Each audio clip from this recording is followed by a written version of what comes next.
Siapa yang setuju bahwa sesungguhnya Indonesia bisa lebih besar dari Tiongkok dan lebih powerful dari Amerika? Siapa yang ketika pertanyaan ini diajukan menyalahkan bahwa Indonesia tidak akan mampu karena pemerintahnya korup dan masyarakatnya apatis, masyarakatnya tidak punya kemampuan, juga mengatakan Indonesia tidak akan bisa maju dengan memberikan banyak alasan lainnya. Anda yang mengatakan hal tersebut dinamakan kaum penuduh, blamer. Bagi para blamer, ahli penuduh dan ahli penghakiman, silahkan Anda melakukan apa yang menjadi keterampilan Anda. Bahkan beberapa pakai ayat untuk menuduhnya. Tapi bagi New Mind, tetap tidak akan terpengaruh demi membuat semua orang memahami arti bernegara yang benar dan menyadari kekuatan Indonesia sesungguhnya berada di atas Tiongkok dan berada di atas Amerika. Kita tahu bahwa sampai pejabatnya saat ini pun terbelenggu langkahnya. Karena begitu terkagum-kagum dengan Tiongkok dan dengan Amerika, hingga otak dan tindakan mereka menjadi sangat takut dan manut dengan dua negara tersebut. Yang ditiru adalah perintah dari dua negara tersebut, bukan sistem yang positif yang ditiru untuk Indonesia. Contoh sederhana kita tanya kepada akademisi dan pejabat-pejabat negara saat ini. Mengapa dalam 7 tahun ini berani ngutang senilai 5.000 triliun dalam nilai rupiahnya atau menjadikan hutang akumulasi negara setara 7.000 triliun ke negara lain. Kita berani ngutang ke dolar, tapi tidak berani ngutang ke rupiah. Ngutang ke diri sendiri 7 triliunnya tidak berani. Mengapa? Emangnya apa jaminan hutang dolar tersebut? Proyek di Indonesia, kenapa nggak ngutang ke rupiah jaminannya proyek di Indonesia juga? Ini bosman memang bodoh ya otaknya.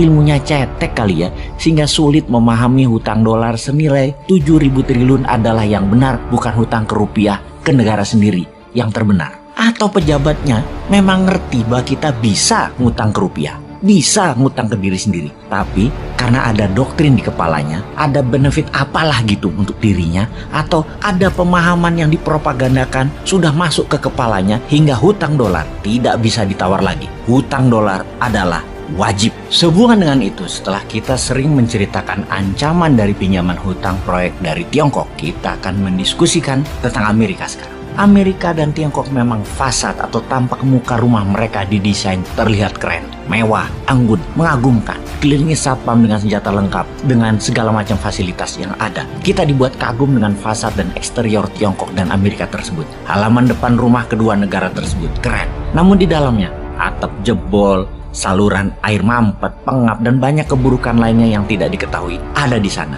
Banyak yang berpikir kemewahan ada di dalamnya. Itu bohong. Di dalamnya ada HAM di Tiongkok, ada ketidakbebasan berpendapat, ada pembatasan gerak manusia, dan banyak hal negatif lainnya di Tiongkok. Demikian juga di Amerika, terlalu bebas hingga menjadi negara kapitalis, liberalis, yang hanya 10% manusia saja yang menikmati nikmatnya Amerika. Sisanya menderita lebih parah dari mereka yang tinggal di negara dunia ketiga. Kita akan bahas bubble-nya Amerika yang setiap saat meledak. Kita bahas agar kita mendapatkan pemahaman bahwa sesungguhnya untuk membuat Indonesia menjadi negara nomor 1 adalah sekarang masanya. Kita akan membahas 7 hal yang membuktikan bahwa Amerika hidup di dalam bubble yang siap meletus dan dibungkus dengan American movie, yang dibungkus dengan American song, dan dibungkus dengan American politician yang mengatakan bahwa Amerika adalah the greatest country in the world. Sekali lagi, kita fokuskan perkataan bubble yang dibungkus. Namun kenyataannya ada 7 masalah serius yang terjadi di Amerika sejak dulu dan sudah mendekati puncaknya untuk meledak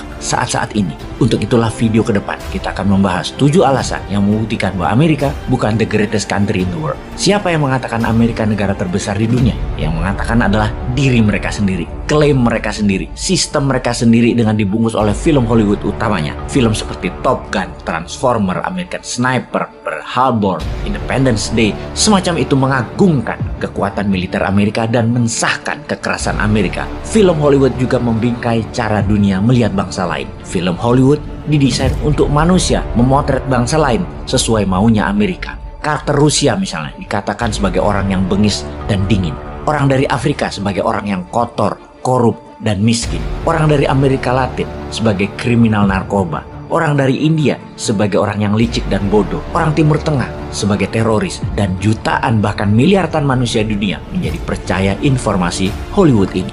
Pesannya di belakang itu semua jelas. Amerika adalah bangsa yang terbaik. Sangat rasis sebenarnya Hollywood itu. Karena memang di belakangnya negara Amerika, khususnya industrial military kompleknya Amerika yang membayar Hollywood billion dollar per tahunnya untuk mengagungkan militer Amerika dan membuat citra tentara Amerika manusia pilihan terbaik, seorang pahlawan. Padahal di balik kepahlawanan yang diglorifikasi Hollywood tersebut, tentara Amerika meledakkan bom atas manusia yang tak berdosa di banyak negara. Demikian juga sisi musik, lagu-lagu mengagungkan Amerika disebar ke seluruh dunia, mencitrakan Amerika negara terbaik, negara orang pemberani, negara bebas, dan semuanya bisa terjadi di Amerika. Semua itu berciri ada bendera Amerika melambai perlahan di video-video mereka. Tetapi kenyataannya, Amerika di dalam negerinya banyak kegagalan parah di banyak masalah keseharian. Untuk itu sekali lagi, kita akan mengurai 7 hal yang membuktikan Amerika bukan negara terbesar di dunia. Untuk apa serial ini dibuat? Karena inilah masa